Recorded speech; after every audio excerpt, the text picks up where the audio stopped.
La Sevilla que nos encontramos al principio de 1910-1911, en los albores del siglo XX, es una ciudad que principalmente está constituida todo lo que es la zona del casco antiguo, intramuros. Empieza un proceso de industrialización de algunas zonas y entonces hace una llamada migratoria del campo a la ciudad. Cuando hablamos de inmigración a Sevilla tenemos que remontarnos a finales del siglo XIX, a los últimos decenios del siglo XIX, que es cuando se produce la gran crisis agraria en la provincia y en las provincias cercanas, y la gente para poder comer pues, se desplaza a la ciudad, donde no había mucho empleo, ni muchísimo menos, pero siempre había más expectativas. Además había grandes obras, ¿no? La Corta de Tablada, ¿no? Al principio del siglo XX sobre todo, lo que es la construcción de la Corta de Tablada, lo que es la propia exposición iberoamericana, aquí siempre había más movimiento. Y estos obreros que se vienen a buscar trabajo a la ciudad, pues se hacinan en núcleos cerca de las zonas de trabajo, el puerto o la fábrica de hidrocarburos o la fábrica de Itasa o la laboriosa cerca de los contadores de gas y demás. Entonces allí ese tipo de vivienda que se hace es una vivienda, es una infravivienda.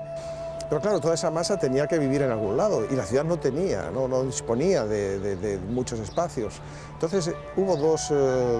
modelos. Por un lado, lo que es la construcción de vivienda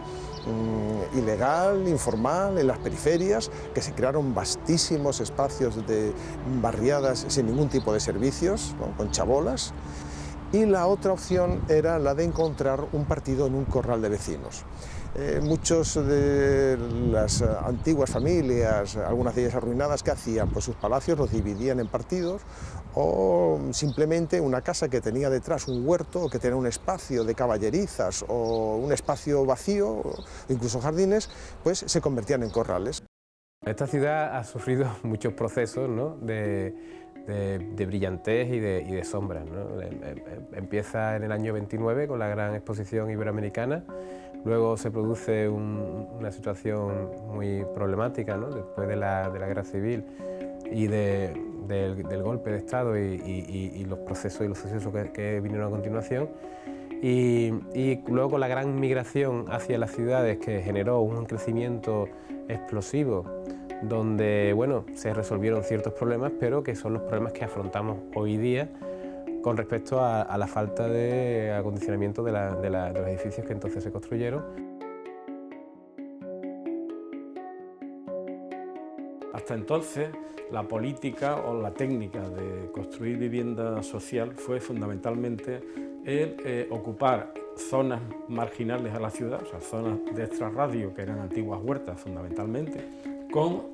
bloques y tipologías que pensadas más bien desde la eficacia económica y claridad constructiva que desde la manera de vivir de la gente en la ciudad. La presencia real de construcción para dar satisfacción a la demanda de vivienda popular, eso hay que retrotraerse hasta los años 50, hasta la segunda mitad de los años 50. No es que no hubiera antes, pero eran siempre proyectos más puntuales, más localizados en algunas zonas de la ciudad, en Ramón y Cajal, en algunos otros lados, pero realmente cuando se produce una explosión es porque es una iniciativa además apoyada no solamente desde el ayuntamiento, sino también desde el Estado, y es cuando empieza a aparecer toda esa orla de barriadas que conforman la parte norte, la parte este, la parte sur e incluso la parte trasera de Triana. Hay que entender también que la mayoría de las personas, de las familias que ocupaban esas viviendas sociales habían estado viviendo antes en malas condiciones, lógicamente, pero en el centro histórico de la ciudad, porque hasta los años 50 Sevilla prácticamente no sobrepasó las murallas antiguas de la misma, ¿no? Siempre los corrales de vecinos tenían una ventaja, y es que aunque su situación económica era prácticamente la misma que las que vivían en la periferia, es decir, que no tenían nada o casi nada, pero estaban en la ciudad, vivían en un edificio que tenía un nombre, los corrales tenían nombre, que tenía además una dirección, estaba en la calle tal, en un número tal, que pertenecía a una parroquia, y esas personas se integraron mucho más fácilmente. Y la cultura y la personalidad de Sevilla que tenemos hoy bebe directamente mucho de lo que es esta cultura rural que se asienta en los corrales desde finales del siglo XIX hasta la mitad del siglo XX. Ya aparece el Instituto Nacional de la Vivienda y es cuando se empieza a planear grandes núcleos de población. Ya la Sevilla después de la guerra empieza a mirar fuera de las murallas y ya no solamente como núcleos urbanos para obreros. Cuando hablamos de la expansión de Sevilla, de esa primera hornada de los años 50-60, hay que pensar en dos grandes ejes que lo estructuran. Por un lado, la construcción de la autopista al aeropuerto, de lo que hoy es Kansas City, y la construcción de lo que entonces era la Avenida de Utrera, que luego es la Avenida de la Paz actualmente. En torno al segundo de estos ejes es en el que está todas estas piezas relacionadas con la oliva, bueno, empiezan por los 10 mandamientos, ¿no? La oliva y luego lo que es el polígono sur, que también es muy variado. Y hay que esperar a que llegue la democracia, a que llegue el ayuntamiento democrático a final de los años 70, para que realmente empiece a crearse ciudad, es decir, que todo lo que ya se había construido empiece a incardinarse en barrios que estaban mejor dotados y que estaban mejor conectados además con el centro de la ciudad y con el resto de los barrios, y sobre todo también que empieza a construirse una vivienda social de más calidad. Luego tenemos otro punto, yo creo que álgido importante, y es cuando llegan los primeros ayuntamientos democráticos en las que se necesita también en la ciudad de Sevilla dar un impulso a la vivienda pública con unos criterios, unos estándares mucho lógicamente más modernos. En Sevilla yo creo que coincidiendo con eso y con la llegada de la democracia, tenemos el desarrollo fundamentalmente de la gran zona norte, todo lo que es Pinomontano y la consolidación Pinomontano, aparte de Sevilla Este, pero el peso de la vivienda pública en Pinomontano es mucho más relevante probablemente, en la que hay otros criterios, en la que hay otras formas de enfocar el diseño de los espacios públicos y demás. Después de las primeras elecciones democráticas municipales,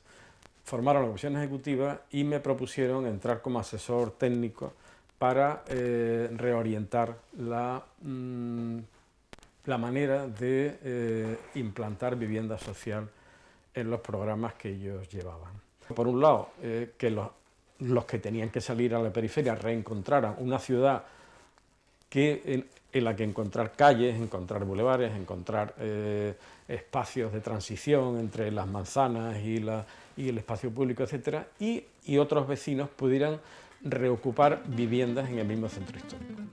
Bueno, el casco antiguo de Sevilla nunca ha sido objeto de la política social de una forma masiva. El casco antiguo ha tenido sus propias dinámicas y muchas veces lo que se ha hecho es expulsar precisamente a las clases más modestas para gentrificarlo, es decir, para sustituirlo por personas que podían pagar vivir en el centro o por construir negocios comerciales. En fin, el centro ha tenido su propia lógica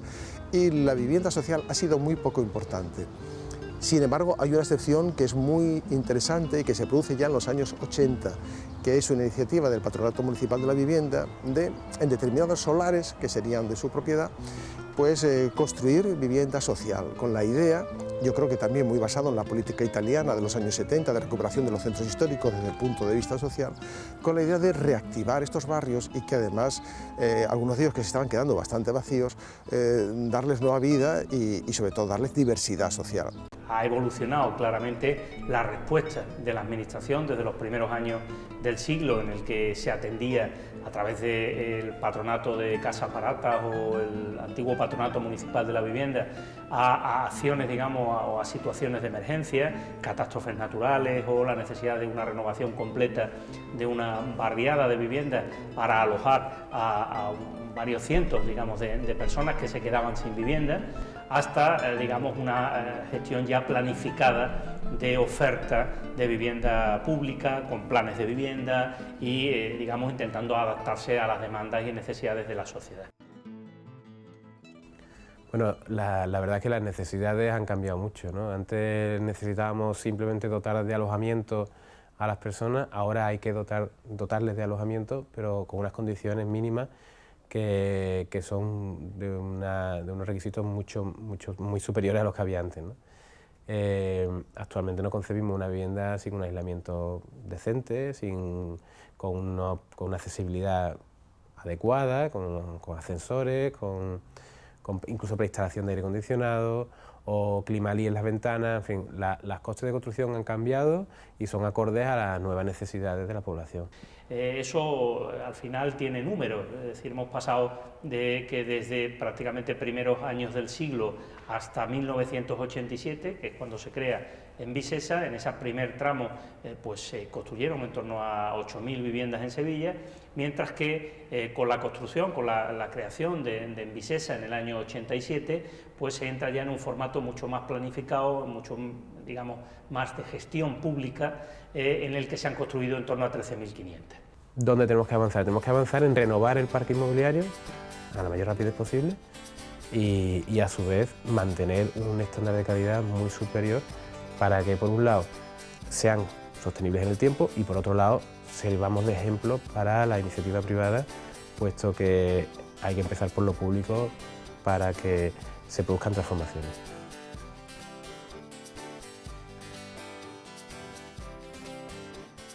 La vivienda es un derecho, pero es un derecho que se ejerce en un ámbito, en este caso de mercado, en el que si hay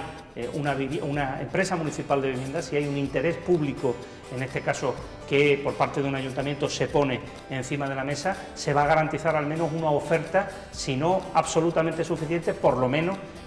la que pueda permitir el que aquellas personas que no tienen ningún tipo de soluciones pues encuentren ahí una respuesta. Por tanto, si no hay una empresa municipal de vivienda, estamos sencillamente sujetos a digamos, el devenir de un mercado libre, ¿no? Eso genera fundamentalmente una sociedad más injusta, genera probablemente la expulsión de personas en riesgo de exclusión y además al final resta el tener una herramienta con mucha fuerza para hacer política social de vivienda, que es mucho más que construir vivienda. La vivienda social en Sevilla tiene sus luces y sus muchas sombras, pero sin duda la estructura actual de la ciudad, y no me refiero solamente a la estructura física, sino a la estructura social y además incluso a la componente cultural de los barrios en los que se ha construido, para ellos ha sido básica esta acción de la vivienda pública. Hay todavía suelo por hacer, tenemos ganas de hacerlo, tenemos estructura y técnicos para poder hacerlo y espero que estos 100 años sean un motivo de aliento para todos los sevillanos que nos encuentren, que somos capaces de analizar las necesidades, de buscar la financiación y de hacer esos ladrillos donde luego van a vivir las familias que lo necesitan.